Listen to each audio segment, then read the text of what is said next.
Olá, boa noite. Às 19 horas e 10 minutos estamos gravando esse vídeo. Mais uma vez, reitero que está ficando melhor gravar à noite, extraordinariamente de dia. Então, este vídeo será a continuação da série Como os Senhores do Mundo Manipulam a Bíblia para poder dominar as populações, os povos. Então, será a continuidade de Josué, o genocida.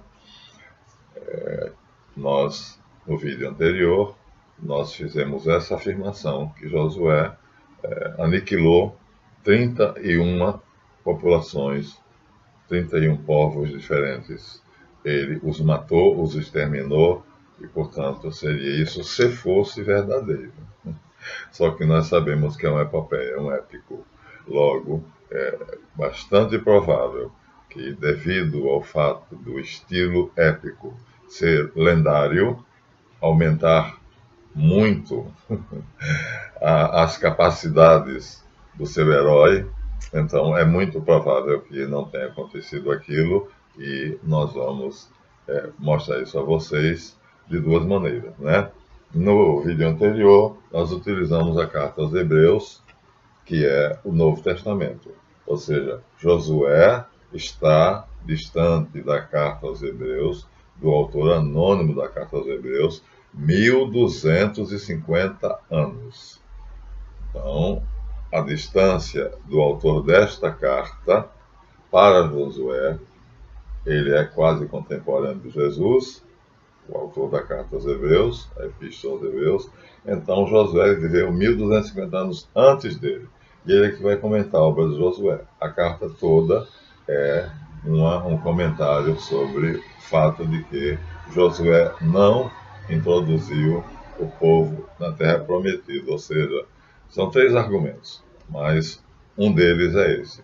Josué não introduziu, não colocou aquilo que a Bíblia diz. Ele diz aqui claramente, e nós no vídeo passado dissemos isso. Mas vamos aproveitar então para pedir a vocês o like, por favor. Aproveite agora, nesse momento, clique na mãozinha para dizer que você gostou do vídeo, confie que o vídeo será bom, né? Principalmente os nossos alunos, né, da nossa videoaula, e agradeço aqueles que se inscreveram, né? Nós temos tido cada vez mais inscritos. A quantidade de visualizadores que está próximo de 800, então não nos impressiona muito, porque são pessoas que, por curiosidade, querem ver qual é o assunto do vídeo. Nos interessam os inscritos. E entre os inscritos nos interessam aqueles que estão seguindo o curso, né? Então façam isso, né? Inscrevam-se, e entre os inscritos, então nós estamos com 507, então façam a tarefa de casa, levem a sério. Vocês vão compreender o mundo de hoje se compreenderem a história. Historia magistra vitae, dizem os latins. A história é a mestra da vida. Agradeço enormemente as contribuições. Depois da minha reclamação no vídeo passado, o Pix voltou a funcionar. Então, valeu a pena, né? Eu acho que eu dei uma sacudidazinha, e aqueles que estavam acomodados, então se lembraram que temos que trabalhar juntos. Muito bem. Então, voltemos então à gravação, ao vídeo. No capítulo reservado para o repouso, já mostrei a vocês, o autor da carta é um dos três tópicos. Ele diz claramente que Josué não introduziu o povo na Terra Prometida. E ele diz claramente isso aqui. Ele diz, portanto, permanecendo de pé, a promessa de entrar no repouso. Ora, permanecendo de pé aqui, 1250 anos depois que Josué já deu repouso aos judeus, ele já começa aqui o parágrafo na folha 95, dizendo que aquilo ali é um épico, uma epopeia. Permanecendo de pé a promessa. ou seja, a promessa feita a Abraão, a Isaque e a Jacó, renovada a Moisés na sarça do Horebe, de que daria Canaã ao povo. Aqui ele diz, Josué, 1250 anos atrás, antes dessa carta, e Moisés, 1350. Moisés tem uma distância de maior, está antes de Josué. E ele diz que permanece de pé a promessa. Olha, se permanece de pé a promessa de que Deus dará a terra ao povo, eleito, logicamente ela não se cumpriu. Aí ele já disse tudo. E como é que ele diz, como é que ele comprova isso? O argumento dele é que Deus fez o mundo em 6 dias e no 7º dia descansou, entrou no seu repouso. Gênesis 2, 2. No entanto, Davi, no Salmo, acho que é 95, o Frederico Dattler vai dizer qual é o Salmo. No Salmo... Vamos chegar lá. Hoje, qual é o Salmo? Gênesis 2, 2. Salmo 95. Exatamente. Então, no Salmo 95, Davi diz... 40 anos esgoçou-me aquela geração. Jurei na minha cólera, jamais entrarão no repouso prometido. Esse jamais é hipérbole. Evidentemente, nós estamos vendo agora que, segundo dados estatísticos, há mais sinagogas de judeus messiânicos em Jerusalém do que de judeus ortodoxos. Quer dizer, hoje, neste momento que vocês estão me ouvindo, existem mais sinagogas de judeus convertidos ao cristianismo. Não são exatamente cristãos, porque eles acham que Jesus é o Cristo, mas não que é Deus. Nós cristãos acreditamos que Jesus é homem, Cristo e Deus. Eles acreditam que Jesus é homem e Cristo, e são chamados judeus messiânicos, e tem uma outra facção chamada Jews for Christ, judeus para Cristo. Ou seja, a crença dos dois é muito parecida, eu não estudei detalhadamente, mas quando vejo os vídeos dos rabinos, que foram educados 40 anos no judaísmo e conhecem muitíssimo melhor do que eu o que é o judaísmo, e um homem desse se converte ao cristianismo, gente, olha, é uma loucura você ouvir um vídeo desses. Quer dizer, ele convertido ao cristianismo, ele vem feito uma flecha. Ele tem uma argumentação que a minha fica lá atrás, dá gosto de ouvir. Como ele está certo, seguro. É aquela história do filho pródigo, né? Afastou-se da casa do pai e volta. E quando ele volta de vez. Ele volta para ser servo. No entanto, o pai o constitui como filho. Então, aqui nós vemos, permanece de pé a promessa. Logo, não houve o cumprimento da promessa.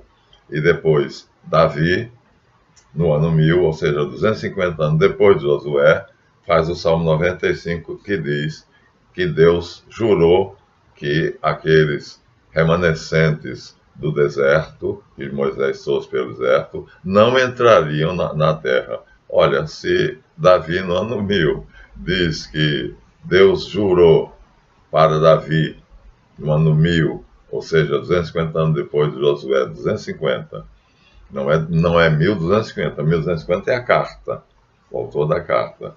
De Davi para Josué são 250 apenas. E aí Davi faz um salmo dizendo que Deus jurou que o povo que Moisés conduziu no deserto não entrarão na terra prometida. Não entrarão. A carta diz que eles não entraram. E aqui está dito por Davi, inspirado pelo Espírito Santo, não entrarão. Ora, aí, portanto, diz a carta, se Josué lhes tivesse assegurado o repouso prometido, Davi não teria falado depois disto a respeito de em outro dia. Portanto, se hoje o judeu que desobedeceu, que foi infiel a Deus, ouvir a voz de Deus, não endureçais vossos corações como os pais no deserto. Hoje, ou seja, então continua a proibição de entrar na terra prometida. Daí nós deduzimos que a terra prometida não é Canaã. Porque se hoje os judeus já são donos do mundo, Então já entraram na terra prometida. A Palestina é dos judeus.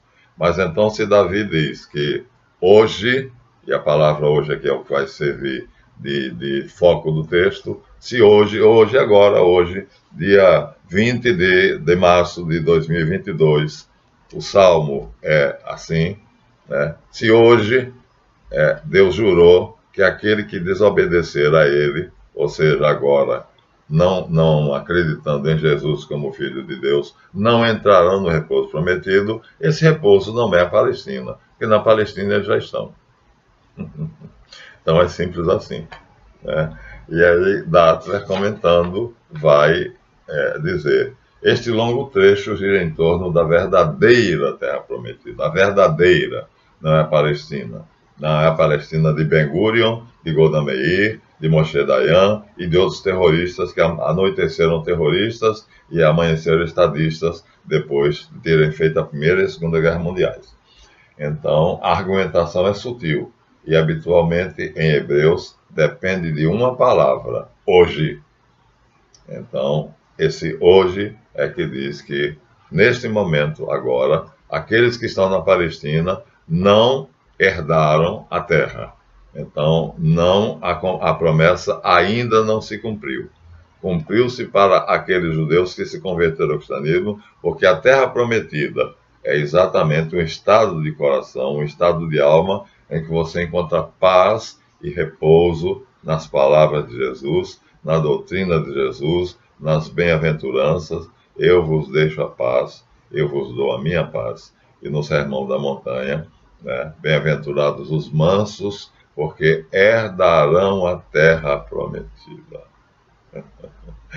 Você vê então que aqueles tolos que estão na Palestina, que fizeram aquela guerra, aquele terrorismo, aquilo tudo, e aquilo ali é um inferno, na verdade, para entrar na terra prometida, provando assim que eles são os cumpridores da promessa de Deus, eles não passam de um bando de tolos, né? E aí é o que dá até dizer. Mas nós vamos provar isso pela própria Bíblia. Vamos provar que Josué herda de Moisés a liderança. Moisés, claro, sabia que ia morrer. Morreu com 120 anos. E prepara uma pessoa para ficar no lugar dele. Essa pessoa, cujo nome era Oséias, ele muda o nome. Porque era um guerreiro valente e todas as batalhas que ele liderou, ele ganhou. Moisés muda o nome de Oséias para Josué, Yehoshua, que quer dizer a salvação vem de Javé, que não é o nome de Jesus. O nome de Jesus é Yeshu, Salvador, porque é ele o Salvador, né? Não é Javé. Javé é servo de Jesus. Escandaliza vocês? Eu pensei uns 12 anos para poder chegar a ter a coragem de dizer isso. Então, vamos abrir a Bíblia, a mesma Bíblia que diz que Josué conquistou a terra prometida, introduziu os judeus nela, cumprindo assim as promessas feitas a Abraão, a Isaac e a Jacó, e reiterada em Moisés na sarça ardente, quando ele diz: tirarei o meu povo do Egito e o farei entrar numa terra que emana leite e mel, numa terra que lhes darei por herança. Ora, estão lá. No entanto, não tem paz. Ou seja, cadê o repouso? Porque eles têm a guerra, cada vez mais guerra. Estão morrendo de medo que o Irã mande os mísseis sobre eles, porque nem a cúpula de aço seria capaz de deter a quantidade incrível de mísseis que a Rússia colocou no Irã. Então, Israel viraria pó. Mas aqui o livro de Josué diz que Josué fez cumprir a promessa, né? Enumeração dos reis vencidos. Ele dá separado o rei de Bazã e os Refaítas e Astarot. Os Refaítas que moravam em Astarot e em Edrai e dominavam o Monte Hermã, e em Salca e em todo o Bazã até a fronteira dos Jezureus. Então, a metade de Galahad, o rei de Sion, ou Sion, e estes são os reis vencidos por Josué. Aí dá o nome de 30 reis. Entre esses está o rei de Jerusalém, Adonisadec. Mas, vamos ver como é que vai ser feita a partilha. Aqui está no capítulo 13, vou aproximar de vocês, é que está em vermelho. Eu acho que foi muito infeliz o autor do livro aqui, ó. Está aqui 13, capítulo 13, Josué, em vermelho. A partilha, está escrito aqui, a partilha. Então aqui, detalhadamente, ele vai dizer, Josué ultrapassa o Jordão, depois que ultrapassa o Jordão, aí ele dá para a tribo de Ruben. Portanto, segundo a ordem de Moisés, a tribo de Ruben foi dado o território desde Aroer, nas margens do Arnon, até o meio do vale, no planalto Rezebom. E ele vai dizendo, e a tribo de Gade, aí ele dá, e a tribo de Manassés, que são filhos de José, herdam, não porque são filhos de Jacó, mas porque são filhos de José, são netos, mas ele os adota como filhos. E a tribo de Caleb. Caleb é agregado como seus filhos de Jacó também. Então não são 11 lotes. Depois a tribo de Judá, que vai ser muito importante, é dela que vai o rei Davi e Jesus. Depois as tribos de Efraim, Manassés e os limites. Então, a fronteira de Manassés. Depois, Simeão, Benjamim, Issacar, Zabulon, todas. A divisão é completa. Cidade de refúgio, Neftali, Azer. Acabou. Tudo está dividido. A Palestina está dividida, então, como no Brasil, em capitanias hereditárias. A Palestina está aqui, segundo o épico de Josué, totalmente dividida em 13 lotes. Cada um desses lotes está posse de uma das tribos de Israel. Mentira. Acabamos de ouvir a palavra da carta aos Hebreus, da Epístola aos Hebreus, e acabamos de ver o padre Frederico Dadler, estudioso, idôneo, absolutamente isento, que isso aqui é um épico, é uma epopeia. Então, não é nada disso. Vamos provar. Então, vamos mostrar a vocês que, na verdade, se Josué tivesse feito isso, o livro que segue Josué não teve o mesmo cuidado de Moisés. Por quê? Porque Deus tinha decidido mostrar que se deixasse os israelitas com a lei de Moisés, com o pacto do Sinai, né, e com o código deuteronômico, eles não obedeceriam. Tinha que ter um líder forte para poder obedecê-lo, quer dizer, só obedeciam na base da pancada, né? Só entendiam a lei da pancada. E Deus decide provar isso. E aí Josué não determina um sucessor. Olha, ele não era burro, pelo contrário, ele é um grande líder. Então, se Moisés sabia que ia morrer, e aí vai preparar Josué para sucedê-lo, Josué deveria ter feito o mesmo. Seria um mecanismo natural, mas Josué não faz. Casa 2 vezes e termina morrendo sem deixar descendente e sem deixar líder. Morte de Josué. Depois desses acontecimentos, Josué, filho de Nun, servo do Senhor, morreu com a idade de 110 anos, 10 anos a menos do que Moisés. Foi sepultado no território de sua propriedade, em Tamnat-Saré, que fica nas montanhas de Efraim. Ele era efraimita. Então, a tribo dele ficou em determinado lugar, e aí ele é sepultado lá. E Israel serviu ao Senhor durante toda a vida de Josué. Então Josué obrigou, eles só eram obedientes quando eram obrigados. Era feito boi de carro de boi ou de arado, tinha que botar a canga no pescoço. Sem botar a canga no pescoço eles não obedeciam. Morreu também Eleazar, filho de Arão. Então morre o líder civil, Josué, e morre o líder religioso, Eleazar. E sepultaram-no em Gabá, e Finéias assume o lugar de Eleazar. Então veja, Eleazar, sumo sacerdote, filho de Arão, então morre, claro. Mas acontece que já está preparado seu sucessor, que é Finéias, né? Que é seu filho, portanto, neto de Arão. Aí a descendência de Arão continua normalmente. Ora, era de esperar, era de supor que Josué fizesse o mesmo, mas ele não faz. E aí a falta desse sucessor vai mostrar, Deus vai mostrar com isso que os judeus são um povo de duro serviço. Ou seja, ó, aqui está o livro dos Juízes, que vai provar o que a carta aos Hebreus diz. Aqui vou provar pela Bíblia que o livro de Josué, que é anterior, o livro dos Juízes vem depois, é uma epopeia, é um épico, é uma ficção. Vamos lá? Então vamos começar. Primeira coisa aqui. Então, situação política após a morte de Josué. Depois da morte de Josué, os israelitas consultaram o Senhor, dizendo: quem de nós irá primeiro para combater os cananeus? Espera aí não faz sentido. Mas se Josué já tinha conquistado a terra, então olha só, Josué conquistou a terra e agora não deixou um líder no lugar.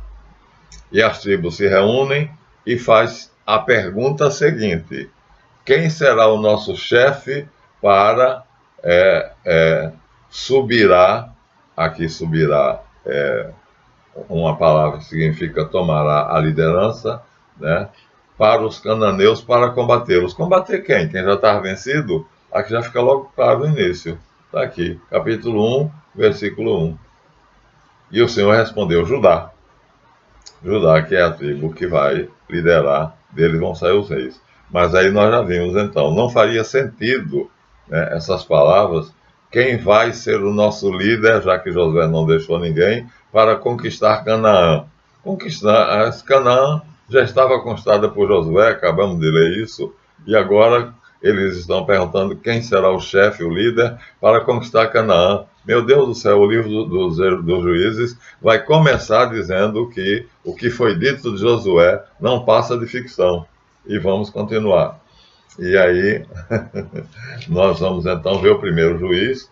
O primeiro juiz se chama Otoniel, está no capítulo 3. Os israelitas fizeram o mal aos olhos do Senhor, ou seja, misturados com os cananeus. Então fizeram idolatria, fizeram sexo em excesso, ou seja, a promiscuidade sexual. Em suma, adoraram os Baals e as Acheras, e acendeu-se a ira do Senhor contra Israel. E Deus os entregou nas mãos de Cusã-Refaim, rei de Arã-Nazraim. E assim os filhos de Israel estiveram sujeitos, ou seja, foram escravizados durante 8 anos. Depois de donos da terra, eu tenho que ir, não tem outro jeito. Depois de serem donos da terra, conquistarem tudo, pacificados, tudo ficou. Josué deu a paz durante 40 anos, e aí ele diz que agora é o contrário. Foram escravos do rei de Cusã-Refaim durante 8 anos. Então, livres ou escravos. Não, se confiarmos no livro dos Juízes, foram escravos. Se confiarmos no livro de Josué, então foram senhores da terra. Olha que coisa absurda, né? E aí, Otoniel aparece, Deus faz um milagre, e Otoniel então se torna o chefe ele é da tribo de Judá, então tem o poder de comandar, e aí ele comanda e liberta os judeus, mas depois de 8 anos de cativeiro. Ou seja, não eram senhores da terra. Se fosse, não ficariam 8 anos escravos, né, desse rei. Morto Otoniel, filho de Quenés, os israelitas voltaram a fazer o que desagradava ao Senhor. E o Senhor os integrou ao rei de Moabe, Eglon, que teve poder sobre os israelitas. E Eglon aliou-se aos amorreus e os amalequitas, marchou contra Israel, derrotou-os e ocupou a cidade das palmeiras. Os israelitas estiveram sob o jugo de Eglon, rei de Moabe, durante 18 anos. Então, 8 anos sob Cusaim-Refaim. e 18 anos sob Eglon, junto com os amonitas e os amalequitas. 18 mais 8 dá 26. Então, olha só, vamos adiante. Agora aparece Débora, que é uma profetisa, uma mulher notável, que vence essa situação e tira ele dos 18 anos de cativeiro. Mas, aqui está o cântico de Débora, a ação de graças que ela dá a Deus pela vitória, mas logo, logo voltamos à escravidão. Ou seja, assim que Débora morre, opressão dos madianitas. Mas os israelitas fizeram de novo o que era desagradável aos olhos do Senhor. O Senhor aqui é Javé. E Javé os entregou ao poder dos madianitas durante 7 anos. 26 mais 7, 33.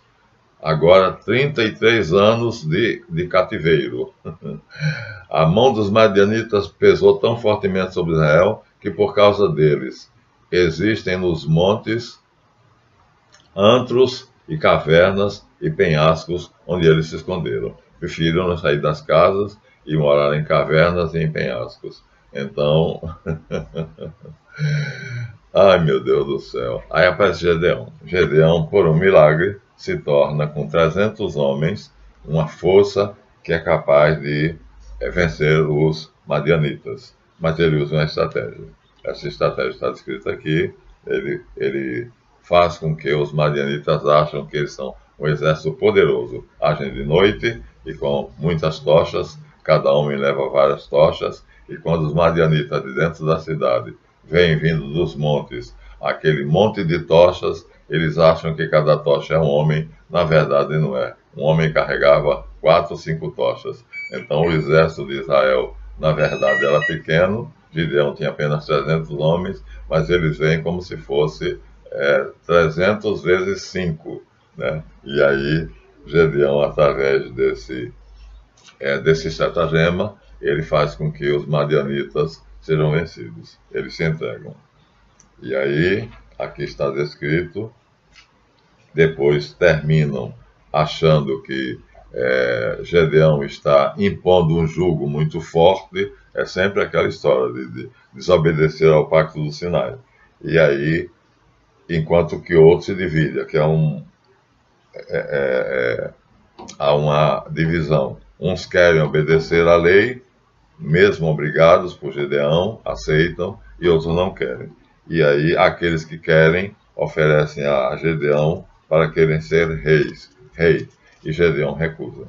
Ele sabe que não é isso. Deus está providenciando para que o anticristo apareça.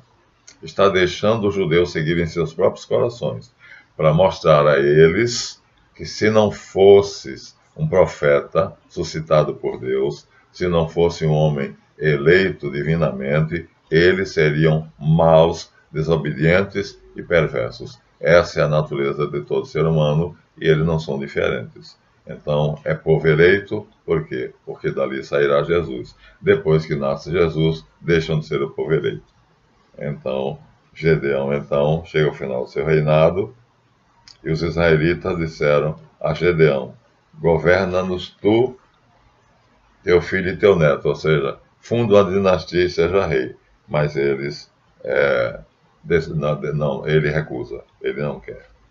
Então, Jerubaal, filho de Joás, retirou-se para a sua casa. Gedeão teve 70 filhos. Eita, é bastante, né? E Abimeleque, que era um filho de Gedeão, filho de Jerubaal, aliás, neto, foi a Siquém e disse que ele ia ocupar o lugar do pai.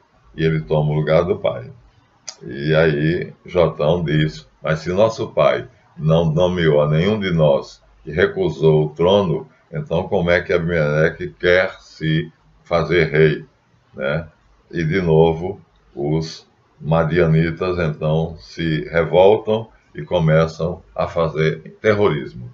Né? Aí outra desgraça, uma pequena amostra do inferno. Então já temos aqui 40 anos Josué fez ele viver em paz, já temos 36 anos em que ele não tem sossego. Para 40 só faltam 4. Revolta dos siquemitas. Depois que Abimeleque dominou Israel durante 3 anos, ele reina.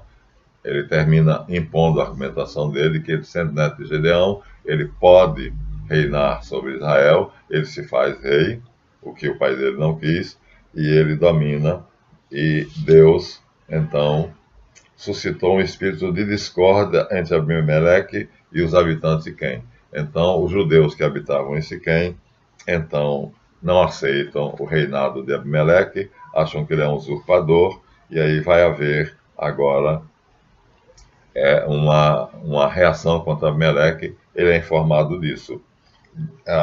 Gaal, filho de Ebed, veio a Siquém com seus parentes, e os siquemitas puseram nele sua confiança. Então agora Gaal vai lutar contra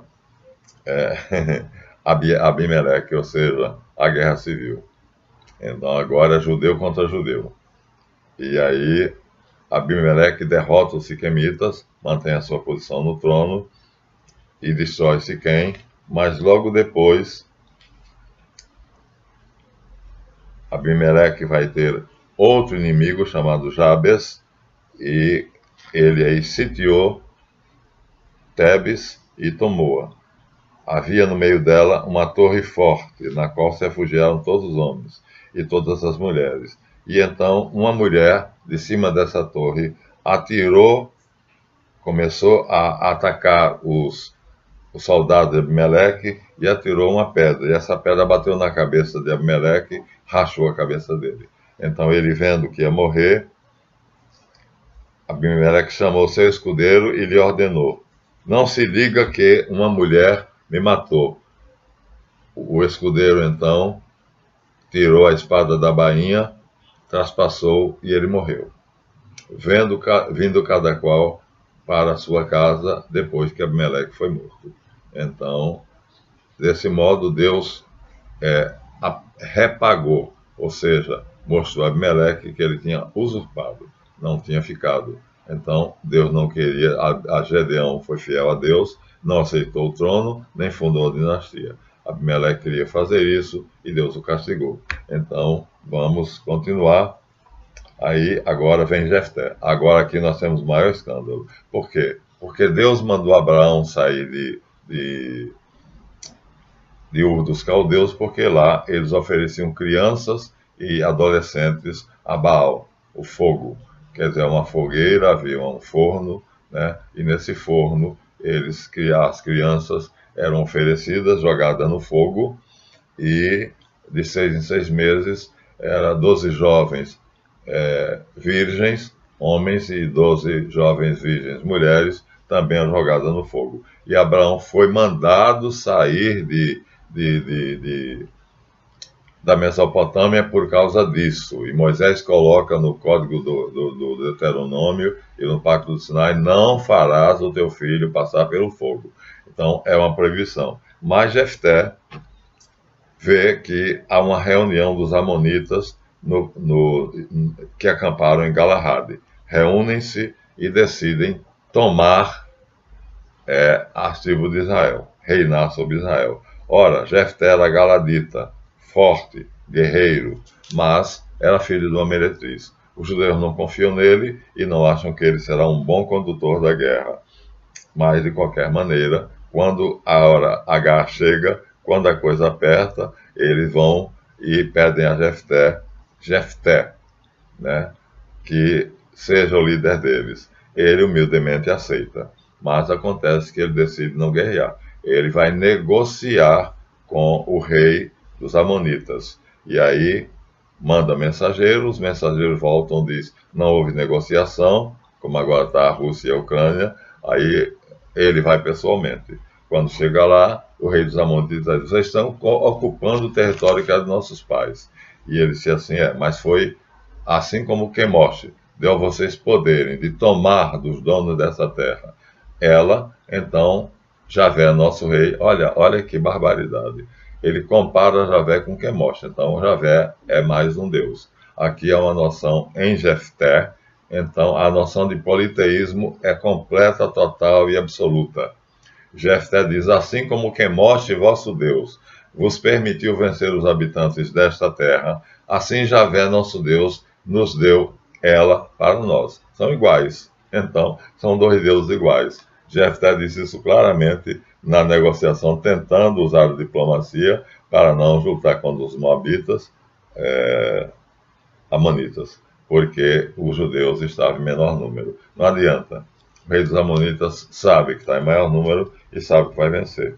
E então diz a ele que não aceita a proposta de paz, e aí ele faz, quando ele percebe então que vai ter que lutar, ele faz o seguinte juramento. Olha, ele já errou ao dizer que Quemosh é igual a Javé.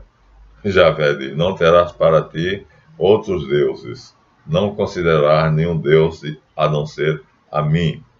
Eu sou o privilegiado a quem o superior me deu todo o poder. E Jefté, desobedecendo a isso, considera Quemosh um deus verdadeiro igual a Javé. Então o politeísmo na cabeça de Jefté era a realidade.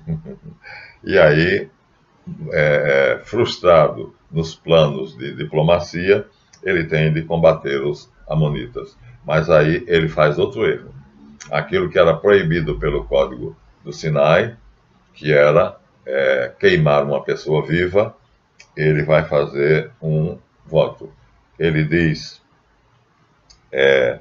se o Senhor Javé me entregar os amonitas, se colocares em meu poder, a primeira pessoa que sair pela porta da cidade para me receber, para vir ao meu encontro quando eu voltar, se eu vencer os amonitas, pertencerá ao Senhor e eu a oferecerei em holocausto, churrasquinho.